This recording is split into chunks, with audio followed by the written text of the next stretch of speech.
जय श्री कृष्णा। कैसे हैं आप सब। आज हम बताएंगे जप करने की विधि। जप करने की विधि क्या है, कैसे जप करना चाहिए। संध्याकालीन में माला और प्रातःकालीन और रात्रि में किस प्रकार से माला का जप होता है, क्या विधान है, माला से जप करने का क्या विधान है, वह हम आज आपको बताएंगे। गोमुखी माला को दाहिने हाथ से जपना तथा माला को कपड़े से ढककर जपना चाहिए। देखिए, जब भी हम माला से जप करते हैं तो कभी भी वह खुला नहीं होना चाहिए। उसको एक तो आता है जो लोग बनवा लेते हैं और हाथ में ऐसे पहन के और फिर उसके अंदर माला डाल लेते हैं, सुमन्नी बोलते हैं उसको। इसलिए माला खुला नहीं होना चाहिए जप करते वक्त। ऐसा न करने से जप के फल को यक्ष, पिशाच, राक्षस आदि ले लेते हैं। यदि माला खुला जाप किया जाता है, अगर सब कोई देख रहा हो, तो उसका जो फल है वो किसको प्राप्त होता है, यक्ष, पिशाच, राक्षस आदि। इसलिए ध्यान दें, माला हमेशा जो आप जाप करते हैं माला से, तो माला हमेशा ढका होना चाहिए। इसलिए क्योंकि इसका जो फल है वो आपको मिले, यक्ष, पिशाच, राक्षस आदि को ना मिले। सुबह के समय नाभि के पास और मध्याह्न के समय यानी दोपहर के समय हृदय के पास तथा सायंकाल नासिका के पास हाथ रखकर जप करना उत्तम होता है। अब देखिए, सुबह के समय और मध्याह्न के समय माला किस प्रकार से जप करना है, सुबह शाम, यह भी विधान बताया गया है। सुबह के समय नाभि के पास हाथ रखकर आपको माला करना है और मध्याह्न दोपहर के समय आपको हृदय के पास माला का जप करना है हाथ रखकर, और सायंकाल संध्या के काल नासिका के पास हाथ रखकर जप करना उत्तम होता है। तो यह विधान है माला का जप करने का। प्रातः काल हाथ को सीधा और उंगलियों को ऊपर की तरफ कर नाभि के समीप, मध्याह्न के हृदय के समीप, और शाम को दाहिना घुटना ऊपर रखकर नासिका के समीप तथा हाथ रखकर जाप करना चाहिए। यह विधान है माला से जाप करने का। जप के भेद, जप करने के जो भेद हैं वो अलग अलग होते हैं। हम यहाँ पे समझेंगे कि हमको जप कैसे करना चाहिए। धीरे धीरे बोलकर अब जपने को वाचिका तथा दूसरों को न सुनाई देने वाला उपांशु और जिह्वा और ओंठों को न हिलाते हुए सर्वश्रेष्ठ मानस जप कहलाता है। बहुत ही गहराई से समझना है इस बात को, बहुत ही समझने की बात है। जो माला करते हैं और जो करना चाहते हैं उनके लिए बहुत ही समझने की बात है कि हमको किस प्रकार से करना है। आज हम इसमें यह समझेंगे। धीरे धीरे बोलकर, जैसे कोई ओम का जाप कर रहा है, राम राम ऐसे कोई कर रहा है, तो ये हो गया वाचिक। और यदि कोई मन के अंदर ही जाप कर रहा है, बाहर सुनाई नहीं दे रहा है, वह हो गया उपांशु। जिह्वा और ओठों को न हिलाते हुए सर्वश्रेष्ठ मानस जप कहलाता है। यानी कि हमको अंदर, मन के अंदर ही जप करना है और हमारे होंठ और जबान न हिले, वही सबसे उत्तम होता है। जप के समय कांपना, सोना, बीच में बोलना, माला का हाथ से छूट जाना आदि निषिद्ध है। यदि मान लीजिए कोई ज़्यादा वृद्ध है, कोई ज़्यादा किसी की वृद्धावस्था है, बुजुर्ग है, तो उसका तो कोई नहीं, जैसे भी अपना करता। लेकिन जैसे हम युवा लोग हैं, करते हैं, अच्छे खासे लोग जो माला करते हैं, उनके लिए विधान ज़्यादा है।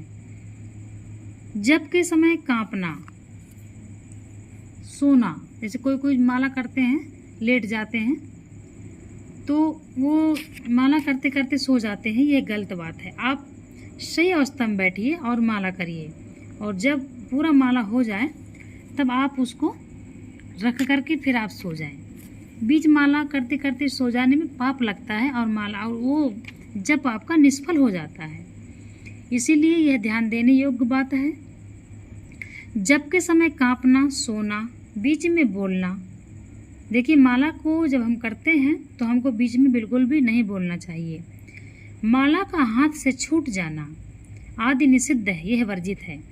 बीच में बोलने के पश्चात भागवत स्मरण कर फिर से जप प्रारंभ करें। अगर मान लीजिए बीच में माला छूट जाता है, जो किसी कारणवश आप कोई मतलब मजबूरी है कि आपको माला करने में बोलना पड़ रहा है, तो आप नारायण का ध्यान करें और उनका जप करते हुए फिर आप दोबारा अपना माला जो है करना प्रारंभ करें।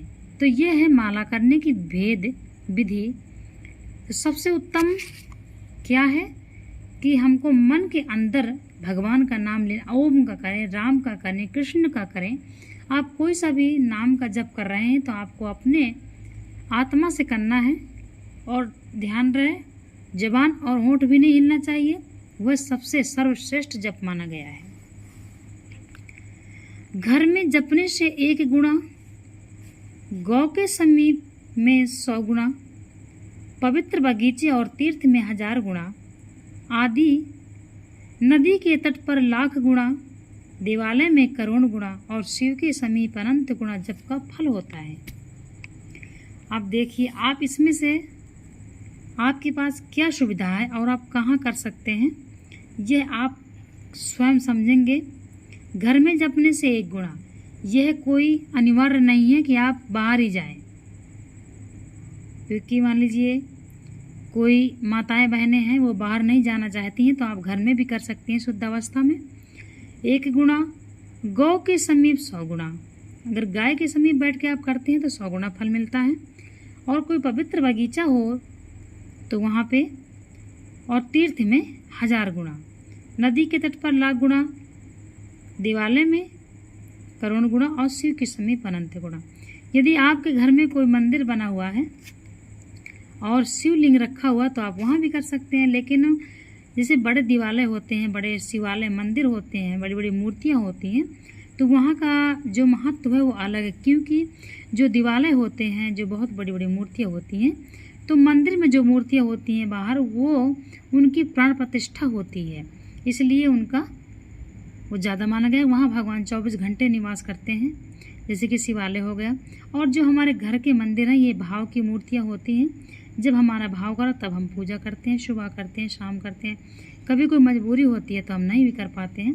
तो इस प्रकार से ये होती हैं भाव की मूर्तियाँ। और जो दिवालय होते हैं, बड़े बड़े शिवालय, वहाँ पूजा करना रोज़ अनिवार्य होता है, क्योंकि वहाँ मूर्तियों की प्राण प्रतिष्ठा होती है, इसलिए वहाँ पे रोज़ पूजा करना भी अनिवार्य होता है।